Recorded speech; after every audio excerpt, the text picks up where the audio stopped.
Halo semuanya, jadi di video kali ini kami akan membahas salah satu materi manajemen perkantoran, yaitu efisiensi dan pengawasan kantor. Sebelumnya, perkenalkan kami dari kelompok 4 yang beranggotakan Ayu Zahara, Iza Marsida, Suljan Rikiawan, Baidawi, dan Rizky Ramadan. Nah, langsung saja, efisiensi kantor mengacu pada kemampuan menyelesaikan pekerjaan dengan usaha minimal untuk mencapai hasil maksimal. Hal ini berarti memanfaatkan sumber daya seperti waktu, tenaga, biaya, dan peralatan secara optimal untuk menghasilkan keluaran yang diinginkan. Efisiensi kantor memiliki beberapa tujuan utama, yaitu meningkatkan produktivitas. Dengan menyelesaikan pekerjaan lebih cepat dan mudah, karyawan dapat menghasilkan lebih banyak dalam waktu yang sama. Selanjutnya, mengurangi biaya. Penggunaan sumber daya yang optimal dapat meminimalkan pemborosan dan menghemat biaya operasional kantor.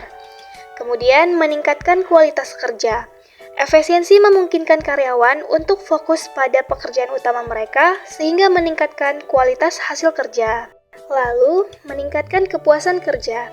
Karyawan yang bekerja secara efisien umumnya merasa lebih puas dengan pekerjaan mereka karena mereka merasa lebih produktif dan terampil. Yang terakhir, meningkatkan keunggulan kompetitif. Kantor yang efisien dapat menyelesaikan pekerjaan lebih cepat dan dengan biaya yang lebih murah, sehingga memberikan mereka keunggulan kompetitif di pasar. Berikut beberapa langkah yang dapat dilakukan untuk mencapai efisiensi kantor. 1. Membuat perencanaan yang matang. Penting untuk menetapkan tujuan yang jelas, menentukan langkah-langkah yang diperlukan, dan mengalokasikan sumber daya secara efektif. 2. Meningkatkan komunikasi dan kolaborasi. Perlu untuk membangun komunikasi yang terbuka dan efektif antar karyawan, serta mendorong kolaborasi untuk menyelesaikan tugas bersama. 3. Mengoptimalkan penggunaan teknologi. Kita perlu untuk memanfaatkan teknologi informasi dan komunikasi untuk mengoptimalisasi tugas, meningkatkan komunikasi, dan mengelola data dengan lebih baik. 4.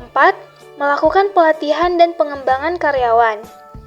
Memberikan pelatihan yang berkelanjutan kepada karyawan untuk meningkatkan keterampilan dan pengetahuan mereka sehingga mereka dapat bekerja lebih efisien.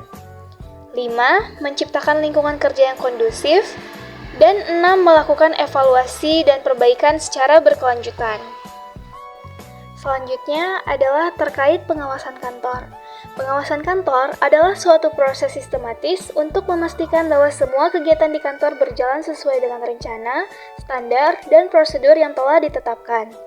Tujuannya, yang pertama memastikan ketaatan pada rencana, memastikan bahwa semua kegiatan di kantor berjalan sesuai dengan rencana yang telah ditetapkan baik dalam hal waktu, biaya, maupun hasil yang diharapkan. 2. Meningkatkan efisiensi dan efektivitas. Mengidentifikasi dan menghilangkan inefisiensi dalam proses kerja, serta memastikan bahwa sumber daya digunakan secara optimal untuk mencapai tujuan. 3. Meningkatkan kualitas kerja. Pengawasan kantor menjaga agar standar kualitas kerja tetap terpenuhi dan memastikan bahwa semua produk dan layanan yang dihasilkan kantor memenuhi ekspektasi pelanggan. 4. Mencegah penyimpangan dan penyalahgunaan. Pengawasan mampu mencegah terjadinya penyimpangan dari prosedur, penyalahgunaan wewenang, dan korupsi. Meningkatkan kedisiplinan karyawan. Meningkatkan motivasi karyawan, memberikan umpan balik dan penghargaan yang tepat kepada karyawan atas kinerja mereka sehingga mampu meningkatkan motivasi mereka untuk bekerja lebih baik. Selanjutnya adalah jenis-jenis pengawasan kantor. Pengawasan kantor dapat diklasifikasikan dalam beberapa kriteria. Yang pertama, pengawasan kinerja. Berfokus pada penilaian kinerja individu atau tim dalam mencapai target yang telah ditetapkan. 2. Pengawasan proses. Berfokus pada penilaian efektivitas dan efisiensi proses kerja. 3. Pengawasan keuangan. Berfokus pada penilaian penggunaan keuangan dan aset kantor. 4. Pengawasan strategis. Dilakukan oleh pimpinan tertinggi kantor untuk memastikan bahwa semua kegiatan di kantor sejalan dengan visi, misi, dan tujuan organisasi. Yang kelima, pengawasan taktis. Dilakukan oleh manajer tingkat menengah untuk memastikan bahwa semua kegiatan di departemen atau divisi mereka berjalan sesuai dengan rencana. 6. Pengawasan operasional.